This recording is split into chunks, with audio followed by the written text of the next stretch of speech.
Side Character Quest, the one-on-one D&D show where we follow an epic adventure from the perspective of everyone except for the main character. And guess what? It's the first time I've ever said that. It's the first time I've ever said the actual concept of the show on the show, and it's not even probably going to be a canon episode. We are doing a little Halloween special right now because I don't know about you guys. I personally love Halloween specials. They're my favorite thing about any piece of media ever. Those and like general holiday specials, but yeah, Halloween specifically is the best.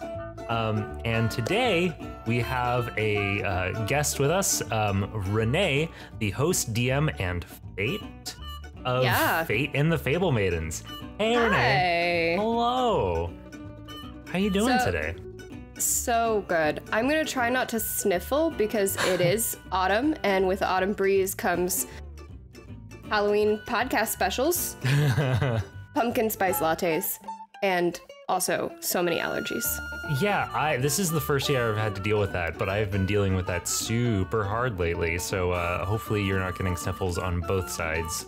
No, from me and Renee. I like stocked up on meds, so y'all, I'm trying to be considerate of your poor ears. Nice. So how about you tell the listeners like who you are, like how long you've been playing D&D, that sort of stuff. Sure. So at this point, I have been enjoying playing D&D for about a year now. I had started playing a little bit longer than that, but I hated it for a really long time. So I always kind of cite June of 2017 as the moment I started enjoying D&D. And of course, 6 months after that, I had a podcast going as a DM, which I had to kind of learn how to do for that, and got so on board with it. I've tried so many other RPGs since. I'm hooked. Nice. I'm in. I'm sold. I love this game. I don't know why I ever didn't like it.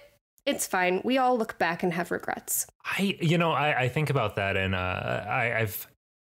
I personally, like, I hated D&D the first time I played it, but that was because I played it when I was like 11 and my older brother was DMing it, and he was treating it sort of like as a competition thing.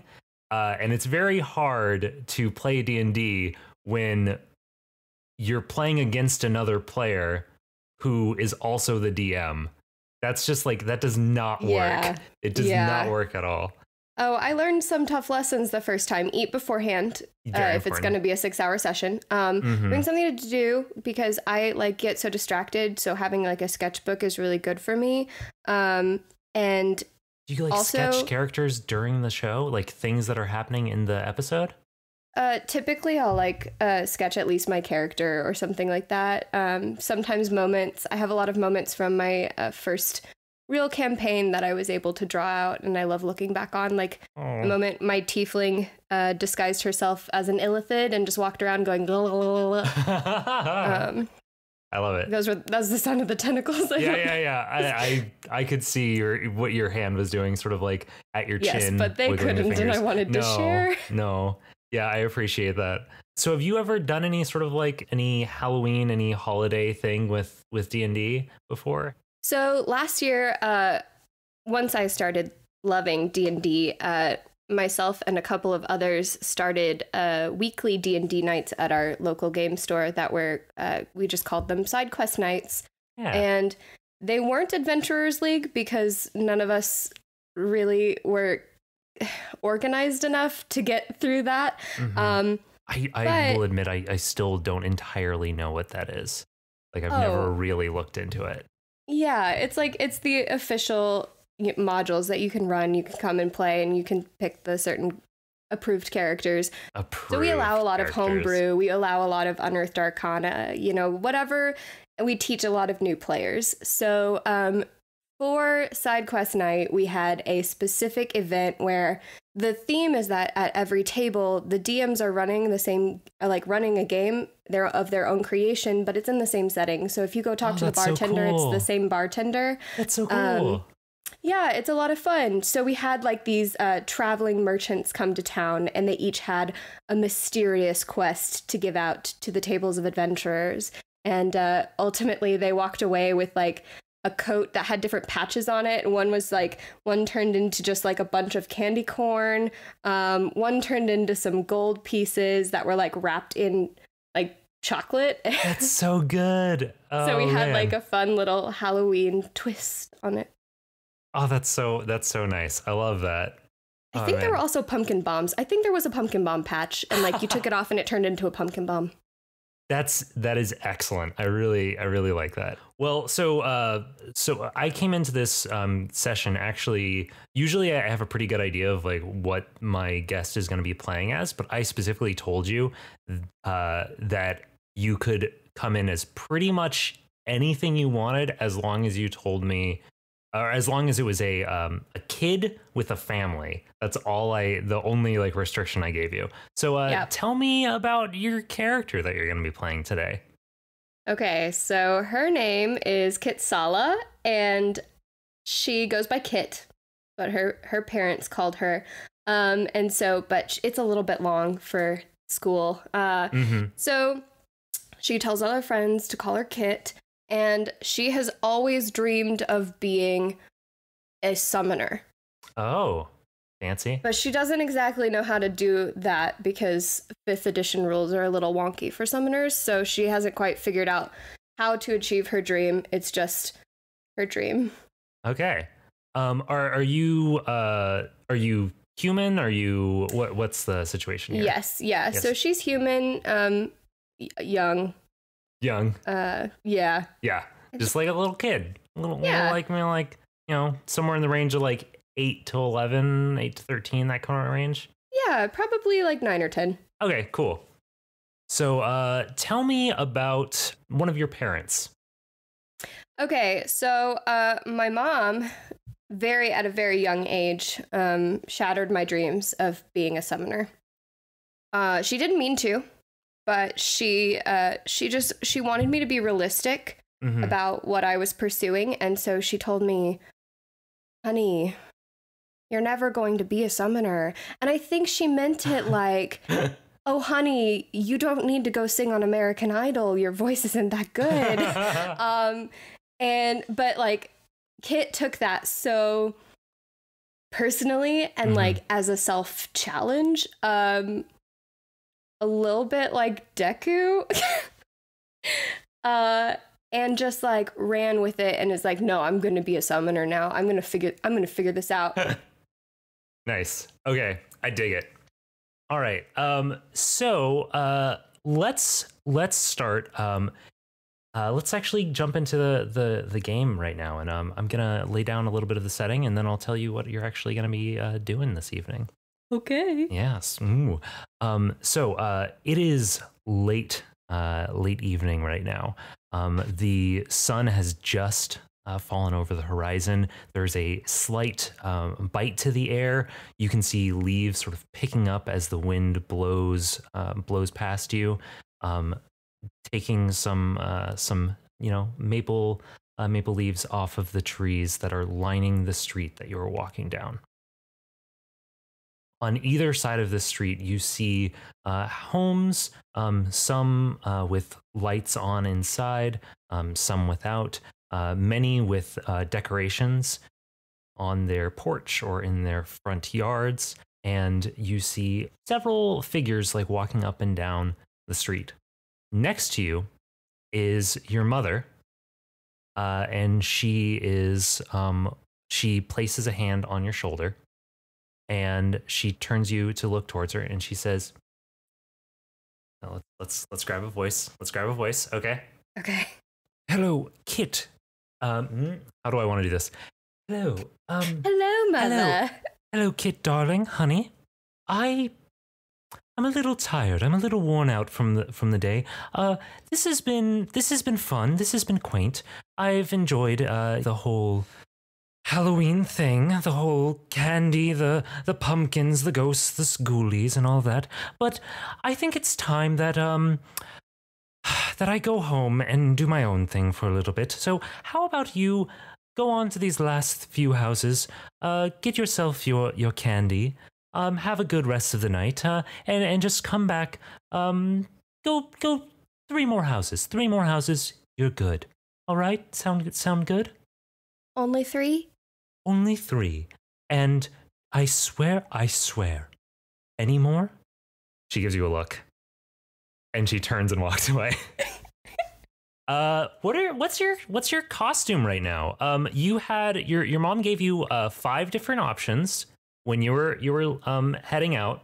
Oh, good. Which one of these did you decide to wear? A skeleton, a witch, a ghost, a demon, or a pumpkin? I think she's wearing a ghost costume, but it's definitely one of those, like, it's basically a sheet. Yes. Okay, cool. All right. So thanks to the fact that you were wearing a ghost costume, twice this game, you will have the ability to turn invisible for 1 minute. Oh, fun. Yes. Other than that, you have your normal, like, whatever stats you sort of gave yourself, and just sort of like unarmed combat, that sort of thing. But this isn't going to be too crazy as far as like needing you to have intense sword play or whatever. Yeah, I'm not really planning on going around and punching other trick-or-treaters either, so... Hey, it makes a lot of sense that you would not be doing that. I mean, if they steal my candy, all bets are off. Oh yeah, you best know. So yeah, you actually don't see too many trick-or-treaters on this street. Like your mom said, there weren't actually that many houses on the street that are still lit up that you haven't already been to. But yeah, did you just go to the first house that you see and walk up to it?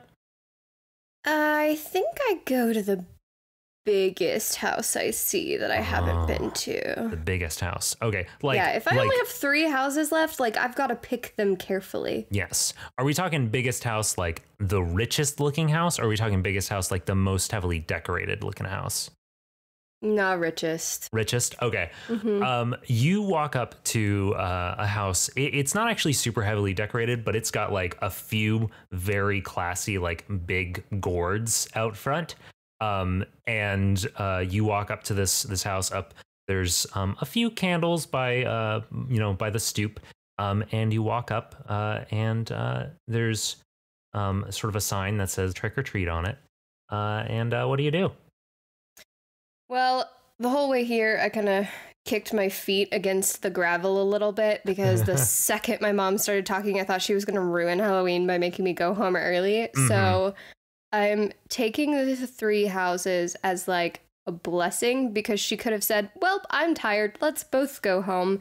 But I'm still kind of grumpy about it because it's Halloween. And look, I have this beautiful ghost costume that like flows in the wind and it's so much fun. And I like, maybe if I squinted, they look like my future summoner robes. And so I get up to the door and I pull my little pumpkin bucket in front of me and I knock real hard.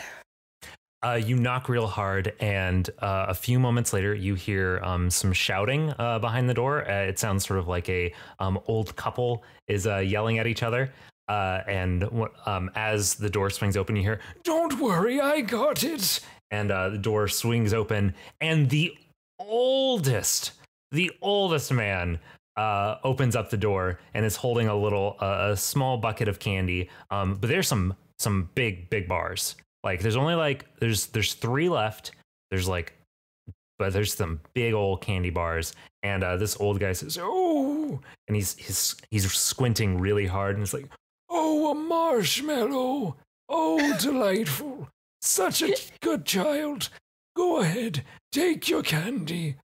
Okay. Trick or treat!" Oh, and I'll delightful. Pick out a bigger than fun size chocolate bar. As you're reaching for it, you hear a sound behind you of like crunching gravel, and a figure sort of pushes past you and grabs one of the candy bars.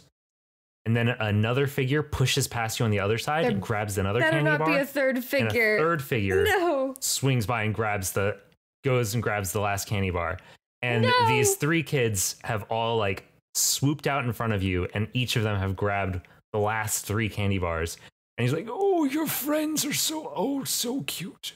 Oh, delightful. All right." And he closes the door. And you are facing these three kids, one of whom is wearing what is a little dragonborn child with a pirate costume. You see another one who is a dwarf, and she is in a sort of cat outfit, black cat. And then the last one is a young gnome boy wearing a mime costume. I am so offended right now. And the little dwarf girl, she goes and sort of pushes past you, batting her like little cat paw. And Boogly boogly boo. The mime goes. For listeners, I just put up my hands in sort of a wall shape, and he sort of scoots past you, and the dragonborn says, "Arr, you snooze, you lose," and continues on past you. I wasn't snoozing. You didn't even knock on the door. I knocked on the door. And they are turning and laughing and walking away from you. This isn't even the meaning of ghost punching, but I'm seriously considering going up and punching them as a little ghost. I mean, hey, listen, this is D&D. You can do whatever you want. I think that she does not want to do that because her mother would get very mad. That's very fair. However, I think she does want to follow these kids. Okay, cool. And I may go ahead and use my first invisibility as a ghost in order to make that happen. All right. And how close behind them are you following them? Oh, very close. I'm doing that ghosting thing where I'm like walking like right behind their backs and they don't know, but they can like kind of feel someone breathing down their necks. Nice. Okay. So you follow them, and they sort of are crunching down the pail. I can't believe you see that kid. She just like missed her chance on some of the best stuff on this street. And then the mime sort of like mimes laughing, and then the little girl, that's the cat. She giggles as well. Blow in the dwarf girl's ear. She does the like little cat shake head thing, and it's like her little ears bandana thing, like not bandana, headband sort of like slips off and is at a weird angle now. And they continue on to another house that's not quite as well lit, but this one has like it has sort of chains wrapped around the trees. It's got pumpkins, but they're like kind of rotten looking pumpkins. It's got cobwebs hanging up, and they sort of pause in the as they're walking, the gnome boy sort of sees all of this and just like stops with sort of a scared look on his face. And you are like right behind the little gnome boy. Give me a quick what would that be, like dexterity save? Okay, just to make sure you don't run into him. So bad. It's a pretty low difficulty, so you might be okay. I don't know. That is a 5. So you bang up against this gnome and knock him down and sort of like fall on top of him, and he lets out a like yelp, and the people turn around, and you are still invisible to them for maybe like 10 more seconds. What are you gonna do? I'm gonna blow in his ear and also try and steal a candy bar. The candy, like the big candy bar. Okay, sweet. Give me a sleight of hand check. So that would be like dexterity. Okay, that's better. That's gonna be a 12. I'm gonna say with a 12, you don't quite grab it out of his hand, but you also don't reveal to him that you managed to not like make it clear that you were doing that. And then I assume you like roll off and yeah. Maybe go hide behind one of the trees with chains around it. Cool. So you go do that, and the little cat dwarf walks up and helps up the mime boy and is like, hey, you gotta like not do that. You need to be a little bit better coordinated, okay? Yeah, man, you've gotta like get your act together. The Dragonborn says, And she turns and starts walking towards the porch. And on this porch, you can see from your vantage point just tons and tons of candles, like lit and scattered about. Each of these candles is just sort of glowing with this faint light. There's a little bit of like some of them are a little precariously set, a little too close to some of the fake cobweb that's strewn across. It's not exactly the best spot. You can kind of see in a little bit of burnt patches where things clearly went poorly. And in the center of this porch, you see what looks sort of like a scarecrow in the shape of a mind flayer, just sort of sitting there behind a bowl of candy that's sitting on a stool. As you're watching this, you see those three kids walk up, and they all walk up to grab some of the candy. And as they're going for it, as they're going to grab this candy, the mind flayer scarecrow thing just goes, ah! And like jerks out and tries to spook them. And let's see if it spooks them. Oh man, a 7 is not going to be good. They all get pretty dang spooked, and they drop 2 pieces of those big bars of candy, and then they turn and run off. I cover my mouth and try not to laugh at this. I feel like this totally serves them right, you know? So they turn and run away, and are run past you, and and now you're just sitting behind that bush. Oh, I'm gonna go get one of those candy bars. All right, sweet. You run up, and there's just the little like mind flayer like is watching you walk out from behind the bush, and like it's very clear like, oh, you know the jig is up. You don't think that I'm actually a scarecrow. So he just sort of like lets you come up and pick up the candy bar. Do you just grab the one? Yeah, well, I guess if there are 2 on the ground, I'll take both of them. And I wave at the mind flayer and then give him a thumbs up. He gives you a thumbs up back. The mind flayer like turns, and you head back down the street, and you see the two of those kids from the group running off in one direction, and one of the kids running off in the other direction. And you turn, and you have a chance to go to one last house. And as fate would have it, there is one last house on the street. And this is one that's pretty substantial, pretty big, pretty intense. It looks like a giant, in front of someone's home, they have constructed a giant papier-mâché jack-o'-lantern kind of situation. And in front of it, from a distance, you can see what appears to be a woman in a tall black hat, long black robes, with a boiling cauldron in front of her. And she's just sort of stirring it as you approach from the distance.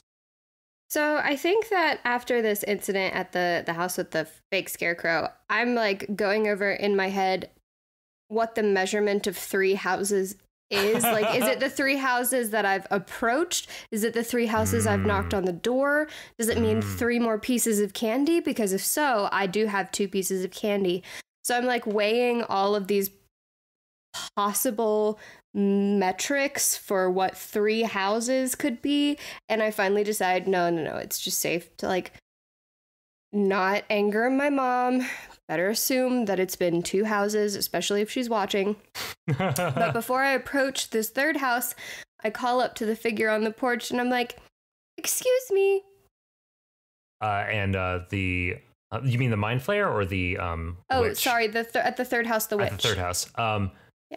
Yeah. Hi, I'm only allowed 1 more house tonight. What makes yours worthwhile? I don't know. We got like puzzles and candy and stuff. We got human eyes. They look at the pot, the cauldron in front of them when they say that. Real human eyes? Yeah. Sold. Nice.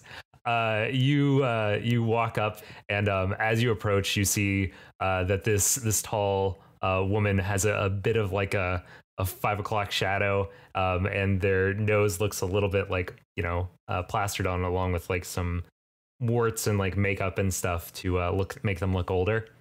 Beautiful, very beautiful. And as you approach, there's just this smoke coming off of this cauldron. They look down and he's like, hey ghost, how you doing? Hey, can I see the human eyes? Yeah, kid. And you look over, and there's you look into the pot and sort of like wave your hand over the smoke, and there's just a whole bunch of peeled grapes in there. Just so many peeled grapes. It's just like, oh boy, all these peeled grapes. I look at the witch and I'm like, that's okay. I know they're not real, but I'm not a real ghost either. Shh. And then I wink. The witch sort of shrugs and then winks back at you. All right, kid. I was totally convinced. Can I get some candy though while I'm here? You gotta go in the pumpkin. And he points to this giant jack-o'-lantern behind him. There's like, it's got this very angry looking mouth with sort of these sheets of black fabric, obscuring the entrance. Okay. I'm gonna look at the witch kind of suspiciously, and then go over to the pumpkin. Okay. So you walk up to this big old pumpkin, and let me be clear. This pumpkin is very clearly a fake pumpkin, first of all. Second of all, it's like 10 feet tall. It's a very big pumpkin, and it looks actually longer or like deeper than it is wide. So it's not really like pumpkin shaped normally. But yeah, it looks pretty safe. It doesn't look like there's anything gonna jump out at you or anything like that. I do still cautiously watch the witch as I put my hand in, though. The witch looks at you, and as you look towards the witch while you're sticking your hand through, you see the witch like picking up a peeled eye and sticking it in its mouth and being like, go ahead. So I reach in. All right, you go ahead in, step in, and it's a lot darker in here than it was out on the street. But eventually your eyes adjust as you start to be able to see there's some lanterns hanging up from the wall, and as your vision adjusts, you see that there's sort of like paper mache stone masonry all around the room, and it looks like a dungeon kind of setup. There's a couple of skeletons chained up against one wall. They're wearing like, I don't know, like a priest's outfit and a banker's outfit, and you see a doorway. A priest and a banker walk into a pumpkin. Walk into a pumpkin. What's the punchline? Oh man, listeners, send us the punchline. Yeah, and you see there's a doorway. Oh, actually, you know what? This is D&D. Roll me a perception check. Why not? Okay. I do think I'm like looking around the room, going like, yeah, this house was worth it.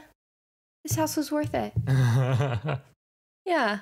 And that's a 15. Oh, all right, cool. 15. So you see a few things. You see there is a doorway that's sort of, there is no handle on it. There's no sort of keyhole or anything like that.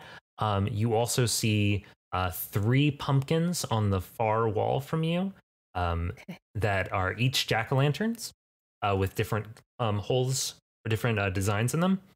And you also see what looks like to be a kind of fake-looking bat holding up a wooden sign on that far wall. Any clues to candy? So the sign, as you walk up to it, it says, 3 are hungry for what they love best. Light up their hearts to pass the test. Ooh, really meant it when he said puzzles. Mm-hmm. Cool. I'll go investigate. The 3 are hungry. Okay, I'm actually gonna write it down. Okay. 3. I'm gonna go investigate the skeletons then. Okay, so there's 2 skeletons, and you can go ahead and roll me an investigation check if you'd like. Okay. Oh, that was a 5. Okay. Rough rolls. Unless you want to give me a very specific thing that you're checking for, then basically you can tell that they're skeletons. They appear to be in like actual clothes, like they're not like costume clothes, but they are very clearly like also fake skeletons. Right. And like the bones like aren't attached or anything. They're just sort of like piled in like a section, and they've got shackles on them. I may deduce that a priest and a banker live in this house together, so they just happen to have these on. That's possible. Okay, so I'll go looking around for food. Okay. Hearts. Okay. And anything that looks like it could light up, I think. Okay. So you look around, and you are not able to find anything that's like literally a heart looking around the room, because it's pretty bare bones. There's not a lot that you think could be hidden, and there doesn't appear to be any food unless you consider pumpkin food, which, you know, could be. Yeah. I've enjoyed a pumpkin every now and then. You do notice as far as like things that can light up, there's those lanterns that I mentioned earlier that are hanging from the walls. And there's also the jack-o'-lanterns themselves. Each of the 3 jack-o'-lanterns has a candle in the center. Okay. And the candle is lit. Okay, I want to go look up at the jack-o'-lanterns then. Okay. And see if there are any clues, like the way they're cut, anything that might indicate what 3. Like if there are 3 of them, what 3 things they might need. Gotcha. Okay. So you look at the 3 pumpkins, and the first one that you look at is sort of cut in a way that looks like a dragon. The second one is cut in a way that looks like a dog. And the third one is cut in a way that looks like a keyhole. Okay.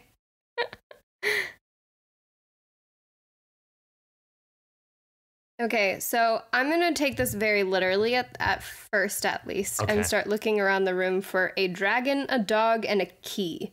Gotcha. Okay, so you roll me again that in either investigation or perception, whichever you think would be more appropriate here. I'm better at investigation, and that was a better roll, so that's a 17. Oh, sweet. Okay, so you are looking around, and you think keys, locks. You check that door, and like you had noticed before, you can't find any sort of keyhole.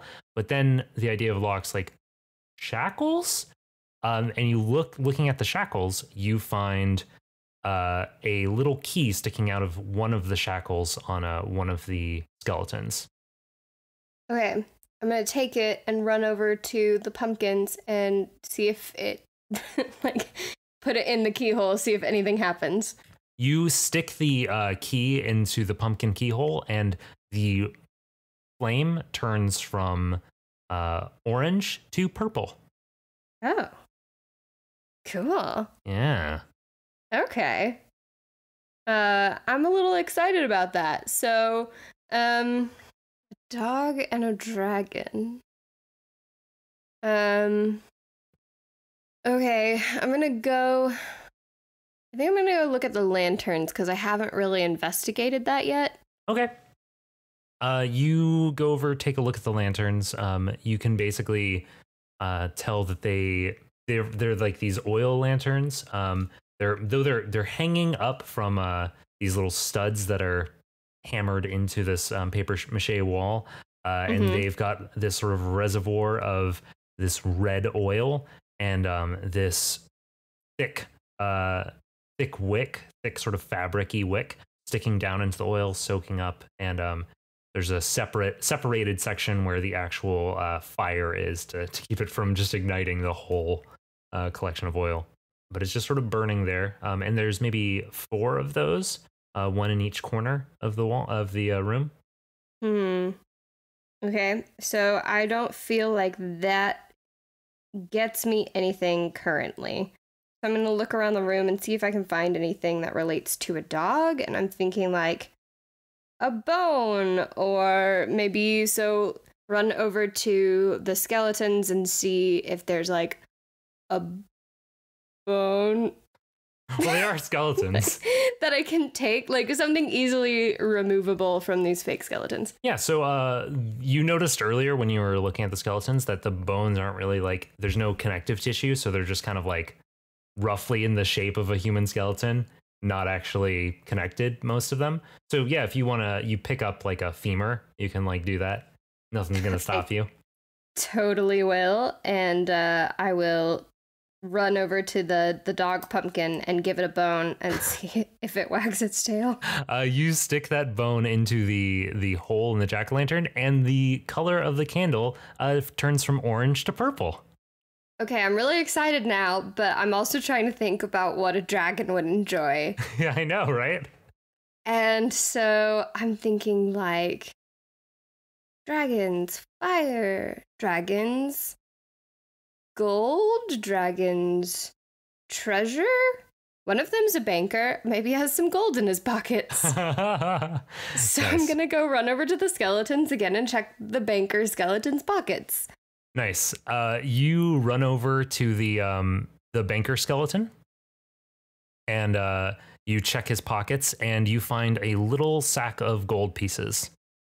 Yes, I'm gonna run back to the dragon pumpkin. Nice. You feed it some good gold. Good gold. You stick that in there, and finally it turns purple, and then all of the jack-o'-lantern candles sort of give a burst of light, and then whoosh out, and then slowly come back on. And when they come back on, the door that had no sort of handle, no sort of keyhole, is no longer there.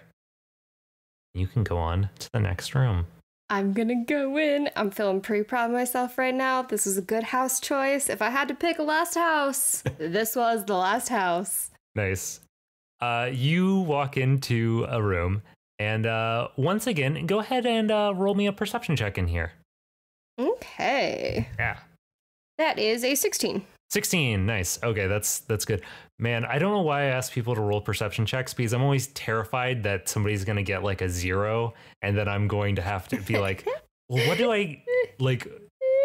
Like, yeah, what do you not say? Know? Yeah, it's a dark room. Yeah, it's a very dark room. And you closed your eyes when you walked in, and you just can't figure out how to open them again. So you haven't noticed anything. Exactly. But no, so you can see that there are, once again, there's 4 lanterns, one in each corner of this room. You can also tell that there are 2 doors on the other side of the room. Okay. In between those doors is a bat with a sign underneath it, and above those doors, on the left, you see a sort of mounted flat wooden panel with a hole in it. And then on the right, you see a flat panel with a hole in it with a head sticking through that hole. And the head just looks kind of asleep. Okay. First off, I'm going to run up to the bat with the sign, because I know how this works. I've been in one of these rooms. I want to go read that sign. Oh, I'll also add that just judging by the size of this room, you're pretty sure that this is the last room in this pumpkin, just so you know. Okay. Yeah. Okay. So the sign says, "One tells only truths, one tells only lies. Between 2 doors choose, and one shall have their prize." One of these. One of these. Okay. So I'm gonna go investigate the head? Okay. You walk up to the head that looks like it's sleeping, and it's just like a sleeping dude. Just looks kind of like not just out of it. I'm a boop its nose. Okay. You like sort of reach up and sort of hop, like tap his nose, and he goes, "Huh. Oh gee. Man, hey, there's a kid back here. Come on, we gotta do this."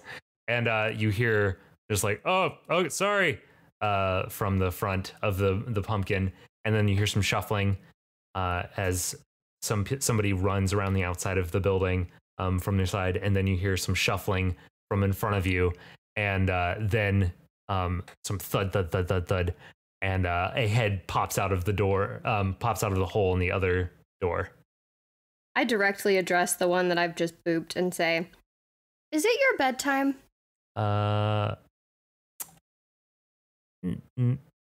No. Good, because it's not my bedtime. And that would be kind of sad if your bedtime was this early on Halloween. You booped the one on the right, by the way. Okay, so then I'm going to say, am I just supposed to ask you questions?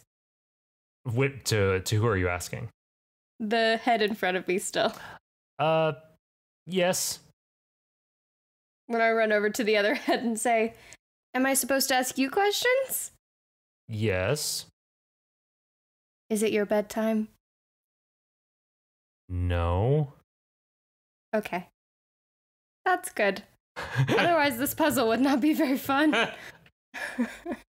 And then I'm going to kind of step back and look at both of them and say, so which one of you is the liar? And they both sort of look at each other and they're like, man, how do we... I don't know how to answer this. And the other one says, no. Okay, so which door should I go through? Ooh, better. How do I get candy? Yes. Which one of you has the candy? No. She's kind of tapping her foot a little bit at this point. She's like, she looks at the one on the right and says, do you have the candy? Yes. And then I look at the one on the left and I say, do you have the candy? Yes. I love this thing because it, like, when you know the answer, it feels so simple, but like when you don't know how to solve it, it feels like so just like impossible. You know what I mean? And I'm like trying to figure out like what a kid's logic would be in this situation. Like, so I think the next question is, I'm still looking at the one on the left and I say, I can't see them, but are his pants on fire? And I point at the one on the right. On the right. Yes. Man, I'm wondering like also how he'd answer these questions. Like, would he answer literally or would he answer figuratively? Run back to the one on the right. Yeah. Say, are you a liar? No. But your pants are on fire. No. Golly gee, this is tricky, Ty. I know, right? This is the thing that I was like, is this gonna take 30 seconds or is this gonna take an hour? Like, it's not like I put like a ton of prep into this character. Yeah. Oh yeah. But I feel like she like thinks she's pretty smart. However, yeah, her mind is very focused on candy and was not so much anticipating riddles tonight. And she hasn't eaten any of her candy, and I think that's just distracting her a lot. So I think she's going to sit down cross-legged and start to munch on a candy bar and look at both of them. The one on the right. Like, with narrowed eyes, just kind of, like, watching them. The one on the left goes, oh, man. And the one on the right says, oh, geez, man, what is this? Come on, kid. I'm hungry. Jeez. Okay. I told you this one was too hard. Man, it's fun. It's a classic. We gotta do it. She's just like narrowing her eyes at both of them and looking like back and forth from one to the other. And she says, do you want some chocolate? The one on the left. Sorry, on the right, he says, I mean, oh, wait. No. And then the one on the left says, no. Who doesn't like chocolate? Okay, so then I go, do you like chocolate? And the one on the right, where are you just asking one of them or are you asking both? Both of them. The one on the right says, and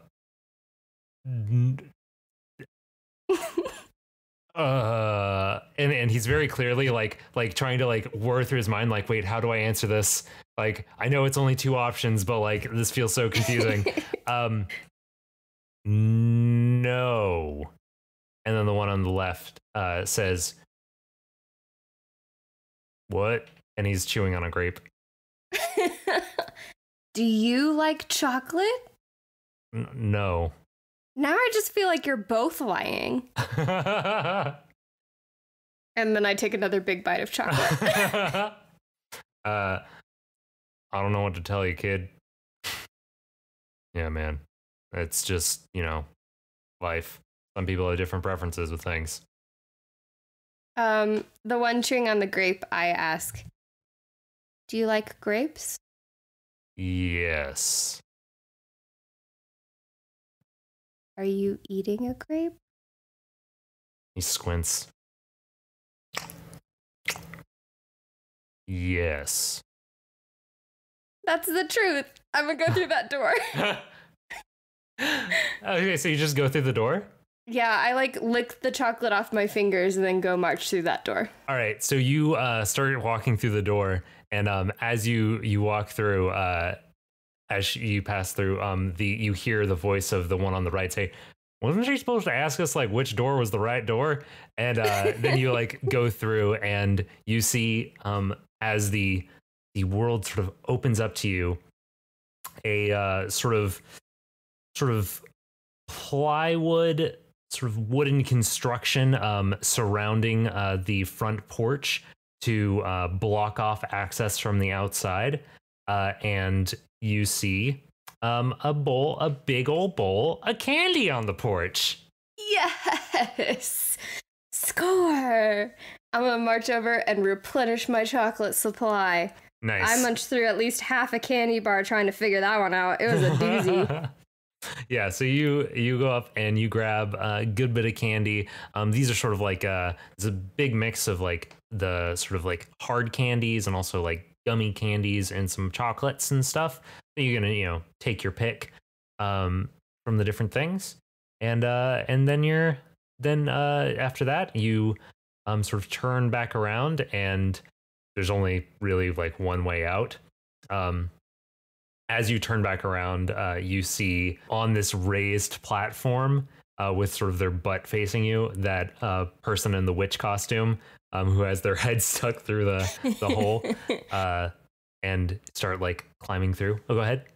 I'm gonna tug on their robe and say, "Hey, good house," and then I'm gonna run out the exit. Nice. He says, "Thanks," and you run through both of the rooms and make your way to the outside and to the front, and you open up onto the street, and it's dark, and there's this biting wind in the air. It's still the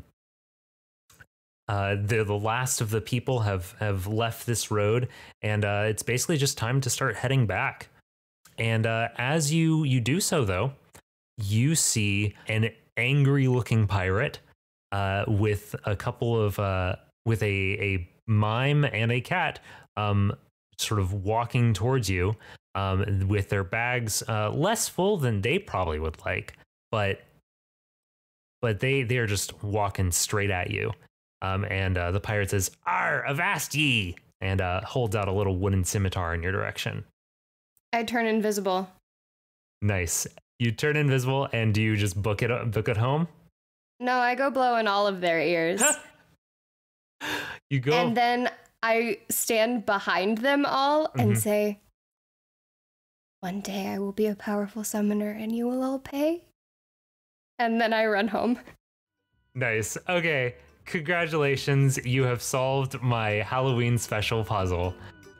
Yay. Yay. And This is actually like rounding out at the perfect amount of time.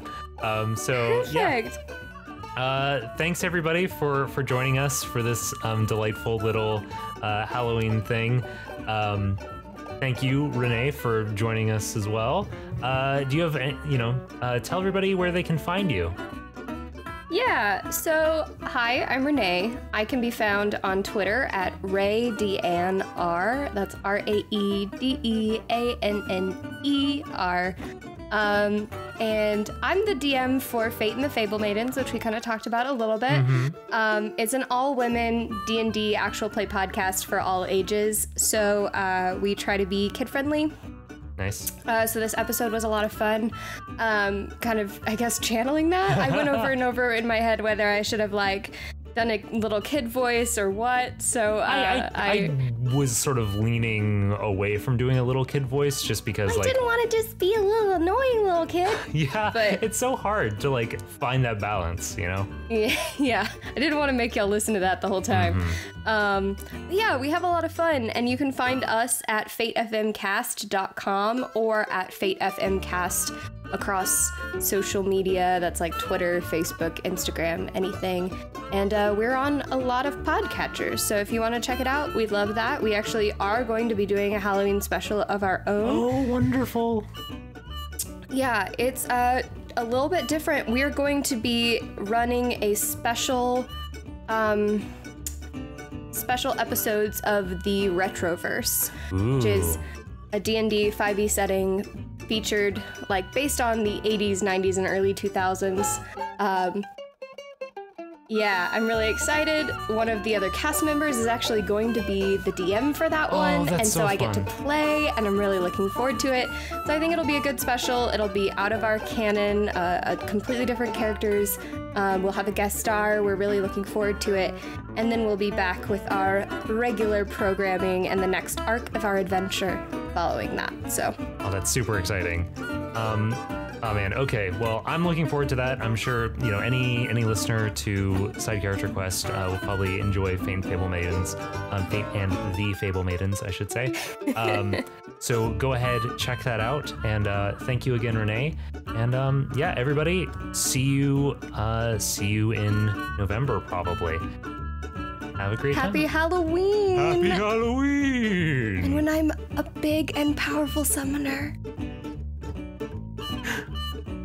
I don't know what the threat is, because all of you listeners are wonderful, so never mind.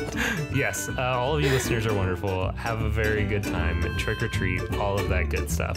Bye, guys. Bye!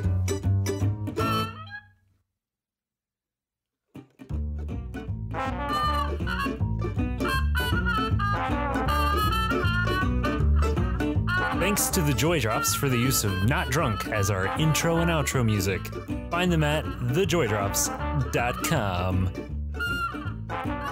You can find us at sidecharacterquest.com, at SCQ Podcast on Twitter, or by email at sidecharacterquest@gmail.com.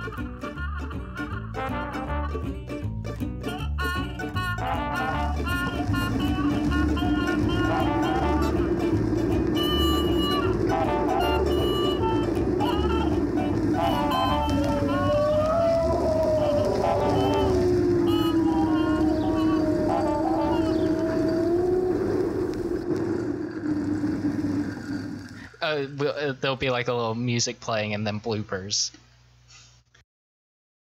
How about let's do a little quick countdown sync? Hey.